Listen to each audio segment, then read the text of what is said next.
Okay, so now we're going to do number 2, which is 1/3 divided by 2.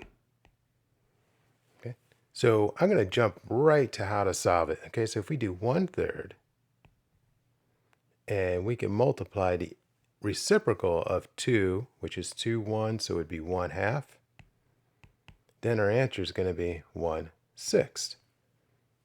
Okay, and I could show you that if we have, let's take a look over here, and we have our whole, and we put it into thirds, and we cut those thirds into 2 parts. That one part is going to be 1/6 of a whole. That works, right? We could also prove it this way. We could say we have 1/6 as our quotient. So if we say 1/6 times 2 wholes, that equals 2/6, which is equal to 1/3.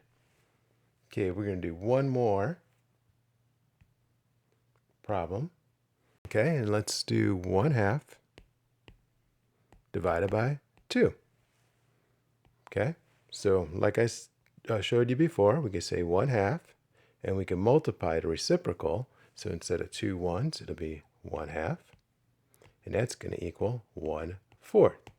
And if I show you to represent that in a model, we have our whole, we cut it in half, we take our half, and we cut that into 2 parts, and that one of those parts is 1/4 of the whole.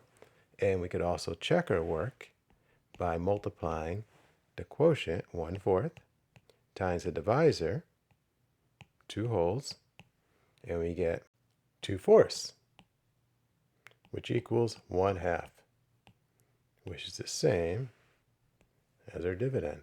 So it works. So the answer is 1/4. Okay. Work on that Go formative. Good luck. Let me know if you have any questions.